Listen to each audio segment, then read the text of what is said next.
This is Radio Health Journal. I'm Nancy Benson.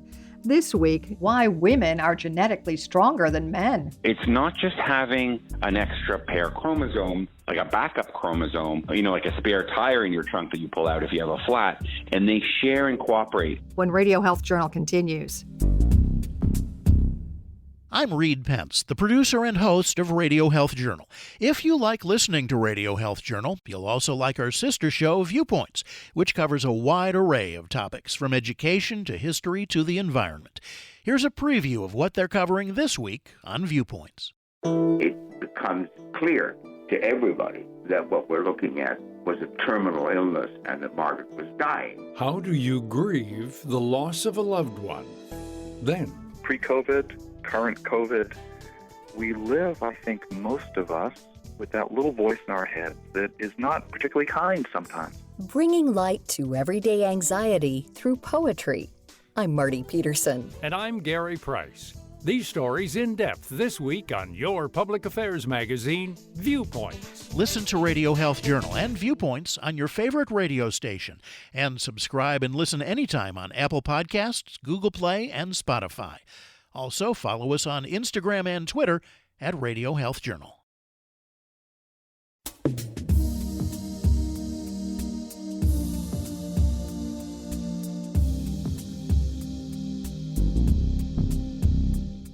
Last week, we talked about some of the reasons men are faring worse than women in the COVID-19 pandemic.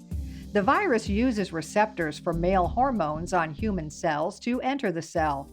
But it's likely more than just that. On almost any biological scale you can think of but one, the gender known as the weaker sex is anything but. Even in my medical training, I always was taught that males are the stronger sex. Of course, males have much more physical strength because they have much more muscle mass on average. But what I wasn't taught, but I kept seeing clinically, is that women tended to do much better regardless of the types of infections. If it was a bacteria, if it was a virus, women just had an immune system that seemed to be much more aggressive and up to the task of fighting an infection. That's medical researcher Dr. Sharon Moalem. His most recent book is titled The Better Half on the Genetic Superiority of Women. He says genetics explain why women's bodies are able to detect and kill far more of the cancers that are constantly forming in each of us. Men end up with 20% more cancers than women. It's a result of women's two X chromosomes, while men have one X and one Y. Having two X's is superior because the Y chromosome doesn't have a lot of genes on it, and it has about 70 genes, where the X chromosome has over 1,000 genes, and many of those genes are involved in immune defense. And I'll give you an example of how that plays out for COVID-19. Some of those genes on the X chromosome are involved in viral detection. So it's a chromosome that would be very good at detecting viruses. So in women, you have immune cells that are using both those X's. So you can have one group of immune cells that are very good at detecting the virus. They use that X that they got from their father. And then another group of immune cells that are using the X that they got from their mother are very good at killing the virus. So it's almost like a 1-2 punch that happens in females and gives them that upper edge and more strength in fighting infections, where myself as a genetic male, I only have one X, so all of my immune cells are identical. So the chances that they have genes that are both good at detecting and killing viruses are a lot lower. Scientists used to think that for every trait in women on the X chromosome, one of them was dominant and the other was just along for the ride. They've learned it's more complicated than that. Female cells can cooperate. So it's not just having an extra pair of chromosomes, like a backup chromosome, like a spare tire in your trunk that you pull out if you have a flat. There's actually two groups of cells in every female, one predominantly using the chromosome over the other, and they share and cooperate. Moalem says genetics work that way in every species, though it's not always the female that comes out on top. Sometimes it's the male with the equivalent of two X chromosomes who's genetically superior. For example, in birds. He's the one that has ZZ, which is equivalent to the XX chromosomes, and females are the weaker sex. And when we try to figure out what the reason for this is, it seems that male birds provide much more calories than the female birds for their young. So there's a big advantage of having a strong male bird. Now, coming back again to the mammalian world, which we are a part of, having females not just surviving pregnancy, of course, pregnancy is a big biological toll, but it seems to be much more important for a mother to be able to survive long enough to see her children off. And since for mammals at least, females provide a lot of the sustenance in the form of mammalian milk, having a female that has the ability to survive hardships can really ensure the survival of a species. That's why in humans, women are engineered to survive. It's an evolutionary advantage. The construction of the human body takes that into consideration, too. Women, Moalem says, are like a hybrid car that can run on either gas or a battery. Men are more like a muscle car with only one power source that burns gas quickly. This comes to play out in situations not just of surviving pandemics, but in surviving famine as well. So muscle cars need a lot of fuel to keep them going. And that's very similar to biological males. We require a lot more calories because we have all that extra muscle mass. And so if there's any limitation, if famine ensues, I'm going to be getting in trouble a lot quicker than a female. And also, females on average store a lot more fat than men. On average, if you compare two men and women of the same height and weight, women have 40% more fat than men. And so this is like a form of biological currency that they can tap into. There's sometimes it's better to rely on the battery for power than on the gas-powered engine. And so that's what women can do by then tapping into this fat stores that they have.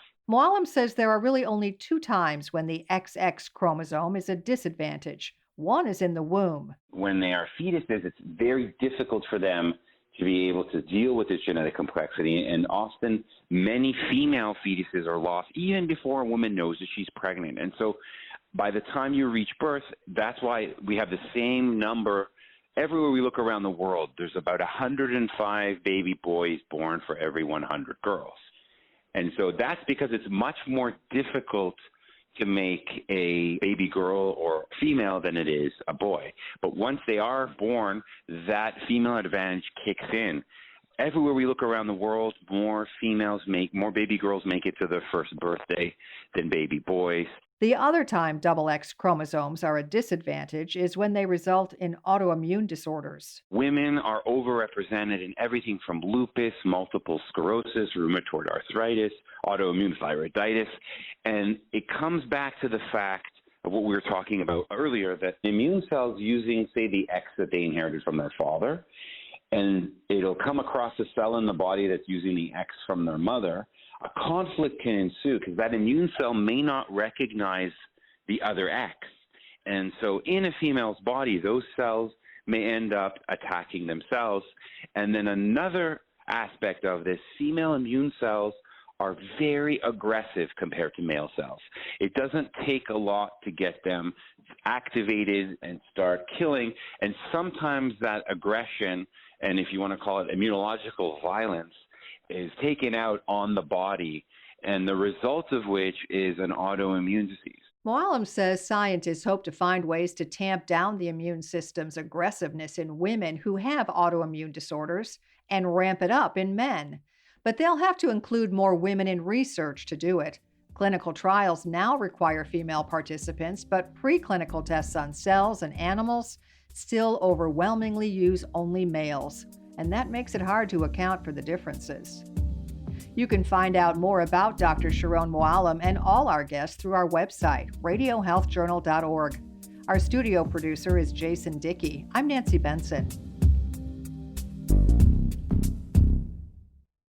Coming up next week on Radio Health Journal. They're denied a policy altogether, or they're charged higher rates. How having a genetic mutation affects your chances of getting life insurance. Then, what drowning really looks like, and the training it takes to see it. Drowning is a deceptively quiet event. It really doesn't take the form that we see in television. And the misperceptions about it reach everywhere. It's not just the people in the general public. All that and more on Radio Health Journal.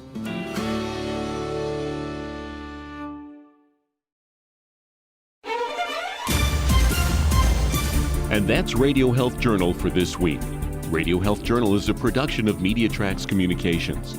Follow us on Twitter, Facebook, and Instagram to learn more. And check Apple Podcasts, Google Play, and Spotify for a library of past programs. Plus, you'll always find previous segments and information about our guests at radiohealthjournal.org. Join us again next week for another edition of Radio Health Journal.